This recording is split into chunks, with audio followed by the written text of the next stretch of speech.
Flower friends, it is Lisa Mason Ziegler dropping in for Ask a Flower Farmer. And look, y'all, I am so surrounded in seedlings. I mean, I literally have seedlings coming out my ears. But the reason I'm highlighting these guys right now is, did you hear that this Friday on the live shopping show, I'm going to be teaching and sharing about why I choose which size block. These are billy balls in the small block, and look at this. These are beets, y'all. Yeah, we grow food around here too. And this is the Mini 27. So I just don't want anybody to miss that show, because this is just such a frequent challenge that people can't figure out. And I'm going to share the clear facts on Friday in the live show. I have so much to tell y'all about. First off, the snow just started here. We're expecting a lot of snow. We don't usually get snow. So this is a pretty big dadgum deal.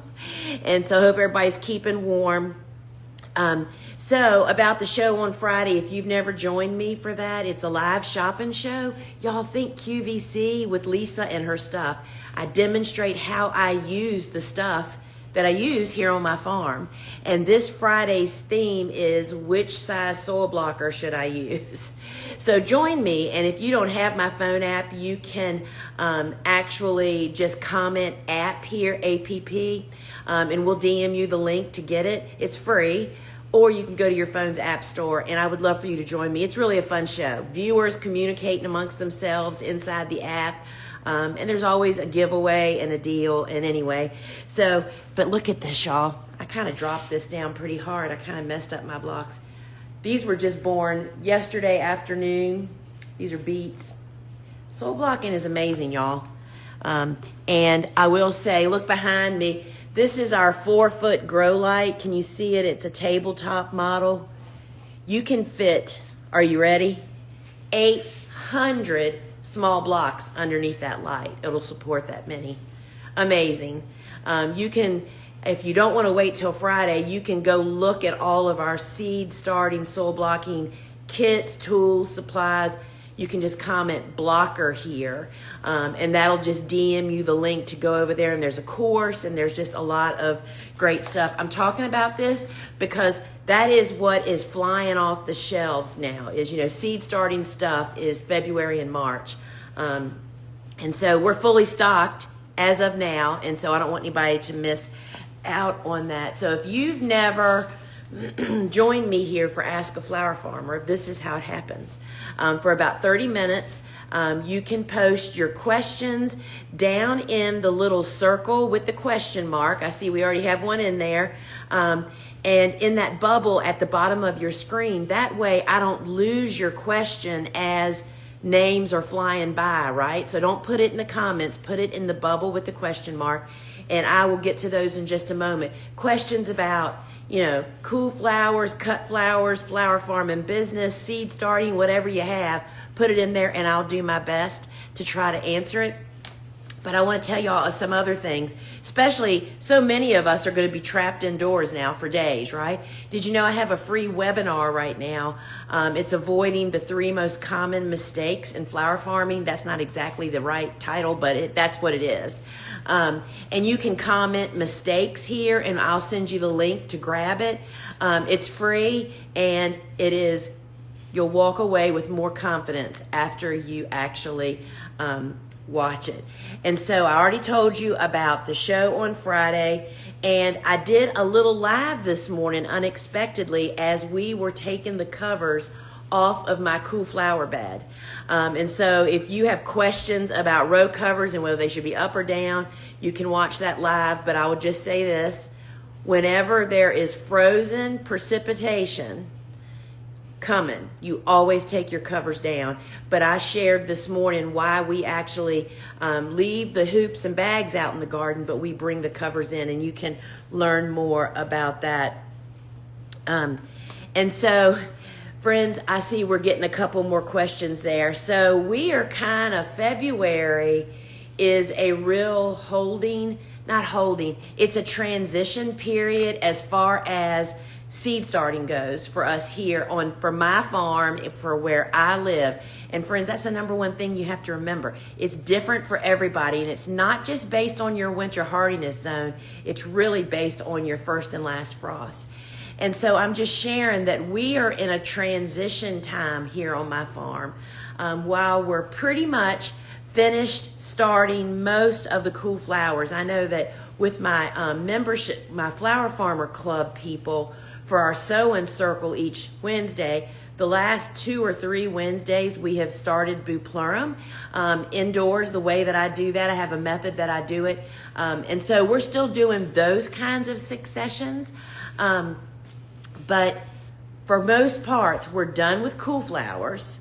And it's too early, really, for warm season for me. Anyway, my last frost is typically mid-April, so it's still too soon. But this is a transition time, right? I mean, I'm making sure I have all my seeds and getting out all my peas in a row and making sure my plan is in place. And so don't rush and jump the gun on warm, because there's still plenty to do, right? And if nothing else, I find that so few people truly have succession plans, and y'all, that is the secret sauce. So check that out, and then I just want to share this, and then I'll start. I see we're getting a few more questions.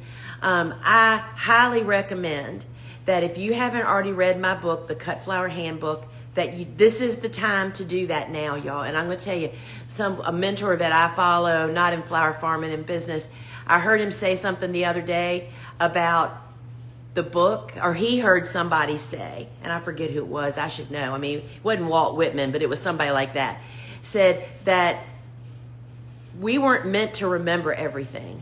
That's why we wrote it down in a book. You know, he was speaking as an author. And people are amazed that I don't remember everything that's in the Cut Flower Handbook, or cool flowers, or vegetables love flowers. I wrote it down so I don't have to remember it. So what I'm saying to you is, while you should read the books from front to back, they're reference books.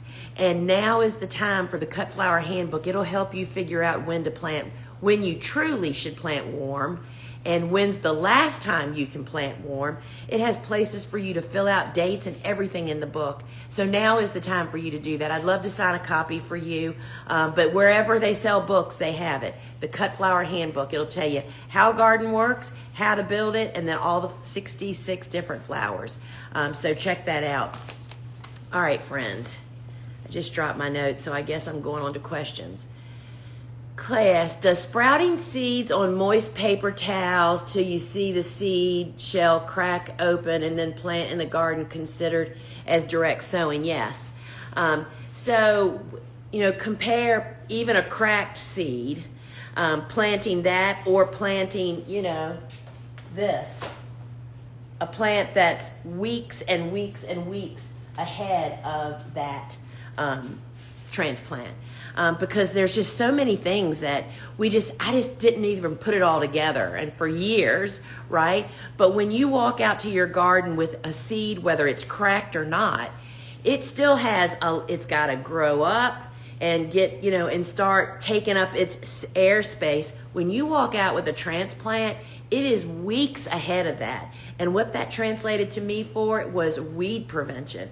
Weed prevention is so much easier with transplants versus direct sowing, because guess what you have to do is prevent the weeds during that whole growing up process. So yes, that is still considered direct sowing. I remember you planted a super native hedge around your farm for protection and privacy. Have any of those plant shrubs surprised you as candidates for cut flower foliage? What a good question, Jane. So we planted, we were just looking at this the other day. So it has been, I'm thinking in my mind, I think it's been 6 or 7 years since our first native hedge went in. That went in because the farm next to me, which it was me and this other 40-acre horse boarding farm here in the middle of the city. Everything else is houses. When that farm got sold off and got 90 houses on it, and I knew that was coming for like 4 years before it actually happened, we hired a native landscape designer to help us mimic what we were losing next door for vegetation, and we started planting. So that hedge is now 25 feet tall. I mean, it's so mature, it's really amazing. So one of the main ingredients in that hedge is wax myrtles. It's not crepe myrtles, which is a really popular tree here in the mid-Atlantic. It is a wax myrtle. That is an evergreen shrub that grows really, really tall, that gets berries on it. And we have definitely used that as foliage. It's certain times of the year when the foliage is in the best shape and you can whack on it. I mean, you can literally cut a wax myrtle to the ground and then it regrows and starts all over again. I mean, it's kind of like a hydrangea, those like Annabelles and Limelights where you whack them and then they send up great stems. So that one's really good. And also the viburnum that we grew, and I can't remember if it's arrowhead.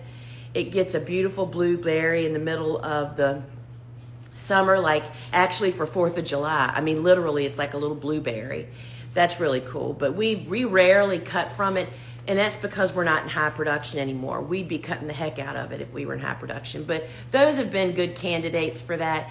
But I will tell you, it is so full of birds and wildlife. It is really, really amazing. And thanks for remembering and asking about that. Kim, I started Tweedia the 1st of February. Germination has been spotty and slow. Do I have time to start it again? You know, Kim, I wish I could run over and grab. I have a tray in the grow room that we started, and I would say that I felt the very same way when it. I think you're in the club. Maybe I'll show that during Sewing Circle. When we first started it, it was a little spotty, but we just put it under the grow lights. I mean, I just put it in the grow room, and now the tray is pretty much full. So I would say I wouldn't throw in the towel. Whether you have time or not, you know, you're in the same zone as I am. It would all depend on what kind of spring and summer we have. So I would say I would maybe nurse and help along the ones that you have because it is kind of late. I mean, this is our planting week. Now that we're getting a blizzard, right? This week through March 1st, that's our optimal planting time. I'm just so grateful that our beds are made. And I mean, as soon as the snow melts, we'll be plugging in. I mean, I have probably 10 trays of stock like that to go out in the garden amongst all these others, straw flowers and things. So I would say you don't know until you try it, but I don't know that I would start more this late in our zone. I'm going to be using our well as our primary source of irrigation for our flower farm. Do you have any tips when it comes to irrigating from a well, like gallon per minute needed or depth? So I'm going to tell you what I tell my flower farming school to students. You don't need to know a lot about irrigation because you need to connect with an irrigation supplier, not a lawn irrigation people. It's not local to you. I'm going to give you 2 different companies. One's on the East Coast and one's on the West Coast. And you need to go to their website. They have tons of tutorials and they will talk you through all of that. What I can tell you that was surprising to me when I went down this journey 2 decades ago is you have to have a filter, of which they have. There's mess even in city water when we have to use city water. But either if you're on the East Coast or if you're east of the Mississippi, there's a place called Berry, like strawberry, Berry Hill Irrigation. They're here in Virginia. And the counterpart to that, they're not connected, but on the West Coast is dripworks.com. They both basically sell the same thing. It's just a matter of shipping, whichever one is closest to you. And everything you need to know is there. And y'all, it's just like I just said about my book. I don't remember all this stuff either. I go to the book and look stuff up. You don't need to know everything about everything.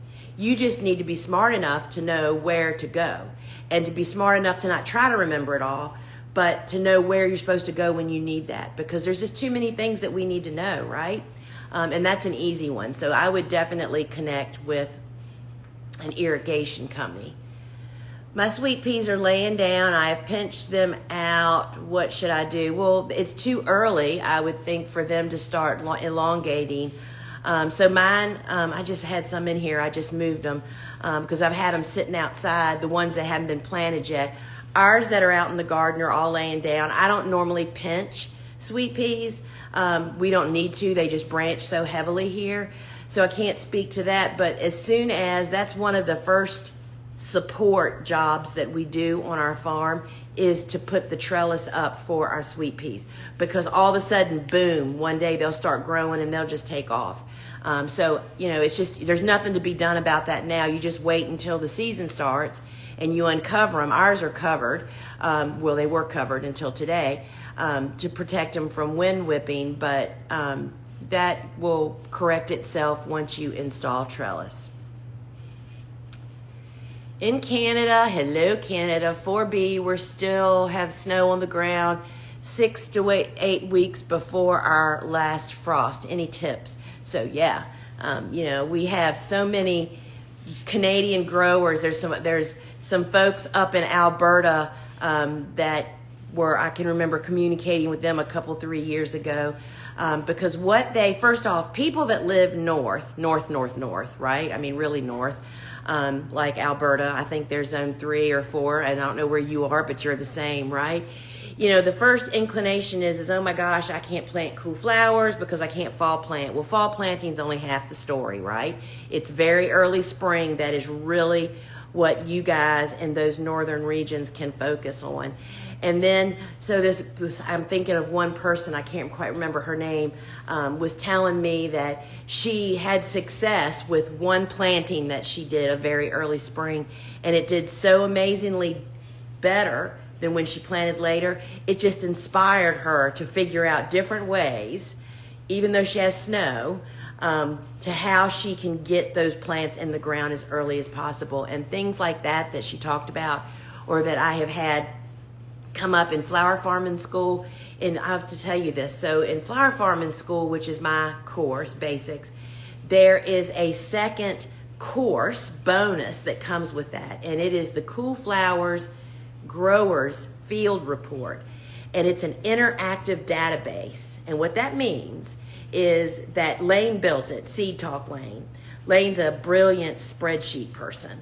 And so she built this sheet where you could, let's just say you planted something, had great success, and you defied, it's different than what anybody else knows about it. You can go in there and post your information, and that can benefit other people. And you can search and we all have access to each other's information. We're building a database that is non-existent, right?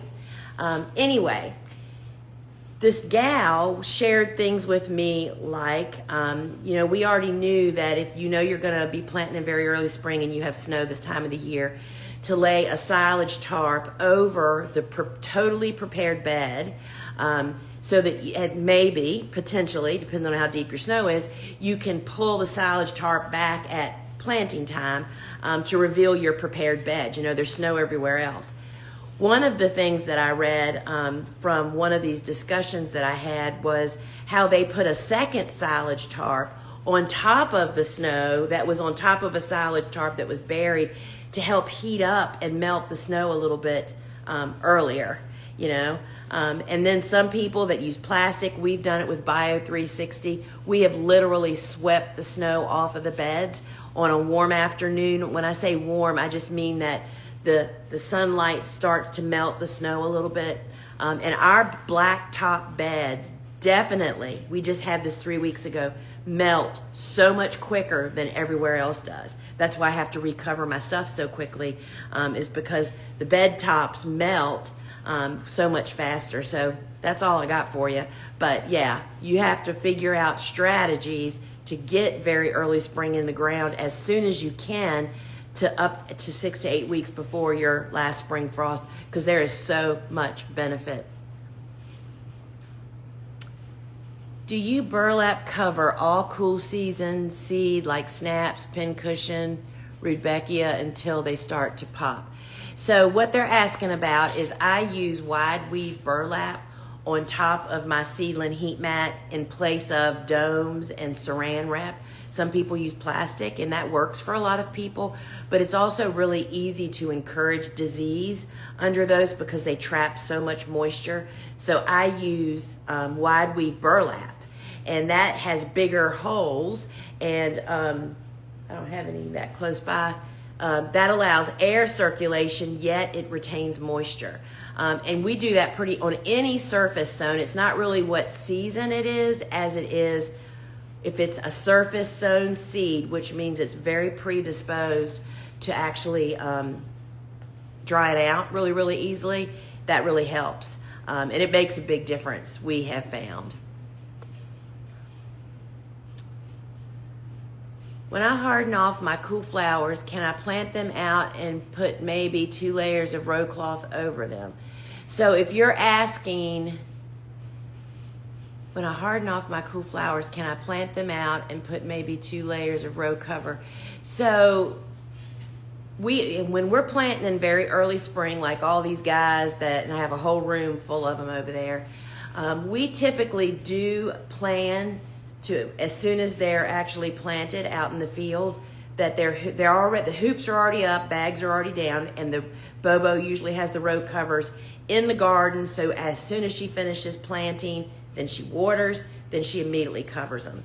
We do that just because the wind is so cold and so ferocious in very early spring that really helps to prevent some of that damage. And so, you know, I don't know that you need a double row cover this time of the year. Most cool season hardy annuals, I want to say all, but you know, there's always one in a bunch, right, that doesn't cooperate. They are winter hardy. They take cold and frozen.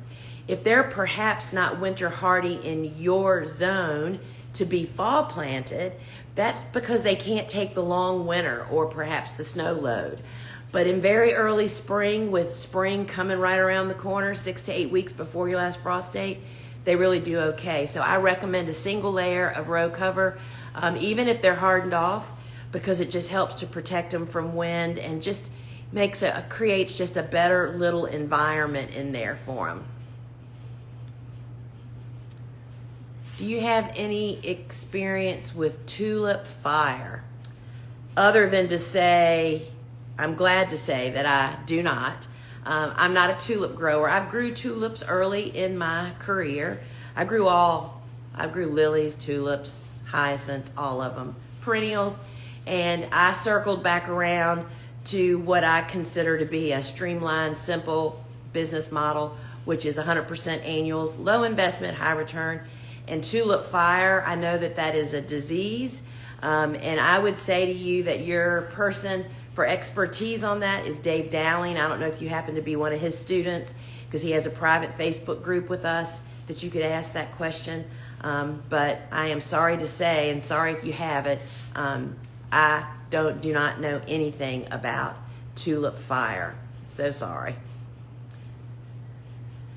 Do you ever use soil blocks outside? Do you ever use soil blocks outside protected by a roof? Is that possible? I live in the city and have no garden. How do you water your soil blocks? Many thanks.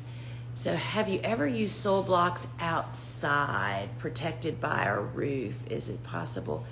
So are you asking, I'm not sure I understand what the question is, but if you're asking, you can definitely harden off soil blocks with plants growing in them outdoors under a roof. That's what I do. I mean, I have a carport, right? And that's where they stay. So I'm not sure if you're saying, can you grow beyond seedling stage? You don't really grow plants in soil blocks, although they will grow. And funny enough, you know, I showed y'all feverfew several weeks ago. They were demo transplants that we started last September that have sat in the grow room, and they were blooming their heads off. That is not a normal occurrence. So I'm not sure what you mean by that. But you're asking about watering. So I haven't watered yet this morning. We've been so busy getting ready for the snow here. First off, I want to highlight, these are billy balls. This is Craspedia. And they're about, these will be planted probably whenever the snow melts next week. Can y'all see how dry these are? This end's a little not as dry, right? But this is how I want them to look when I come out in the morning. And the way that I do that is, I don't have a watering can over here either, is literally I just use a watering can with a spout and when I pour it not onto the blocks, but up against the edge of the tray. And we have lots of videos on my website. If you go to thegardenersworkshop.com, go to resources, which is one of the choices, free resources. There's all things soil blocking is one of the categories. And there are so many videos, and one of them is actually watering soil blocks. So I would recommend that you check that out. Y'all, our website is so full of information. Nicole, I know you don't plant many perennials now, but have you had any experience with Veronica in bouquets? Yes, Veronica Sightseeing was one of the perennials that I did grow, because I could grow that very easily from seed. Totally love that. Our challenge was, sometimes it could be a challenge to get it tall enough, but if it's harvested at the right stage, yeah, I mean, that's a really frequent flyer at Florist. You know, they buy it wholesale, so that stuff is being shipped in. So yeah, that is one of them. And in fact, we grew it primarily as what we call a half-hardy, a short-lived perennial. That meant that we started in late summer, planted it in the fall, it performed the next year, and then we knew that it was not likely to last another year where I am here. So I just want to remind everybody that about the free webinar that I have available right now. You can comment mistakes here, and that'll DM you. Do y'all know how that all works? It's an automation that we have where we have keywords about things that, you know, instead of saying go to my website and search, you can just go to your DM and find it. And so if you comment mistakes here, that'll DM you the link to actually tell us where to send the webinar to. And I invite you to check that out. And then remember, don't forget to join me on Friday for the live shopping show. It is really a lot of fun. This week's going to be even funner because we're all housebound and the regular team won't be here. You know that several of the folks that work with me literally live on my street. You know, they work at the warehouse and different jobs. And so they're all gonna, we feel pretty sure we can walk to the farm just a few houses away, and we're gonna be sharing about which blocker should you use in addition to all of our other stuff that we normally do. So it'll be me and Susie and I believe Melanie, and we're gonna have a great time, and I would love for you to join us for the show. And again, comment mistakes here if you want my free webinar. If you want the phone app, because y'all, if you're going to join the show on Friday, you can join it through Instagram or Facebook, but you want to get the app. First off, it's free, and it's so much better experience. First off, you can participate in the giveaway. I give away usually a $25 store credit to one lucky live viewer every single week. And you can carry on amongst yourselves in the comments while the show's going on, and that's a real lively conversation. So I really hope for you to be there. You can comment app here to get that link, or you can simply go to your phone's app store and search Gardener's Workshop, and two apps are going to come up. I'm glad I talked about this. Two apps are going to come up. The one for the shopping show on Friday is called Shop. It says it right on there. And that's where you can shop 24/7. It's really a fun way to shop. It's not part of our website. It's a whole separate entity, right? So check that out. But here's the bonus. There's a second app called Gardener's Workshop Learn.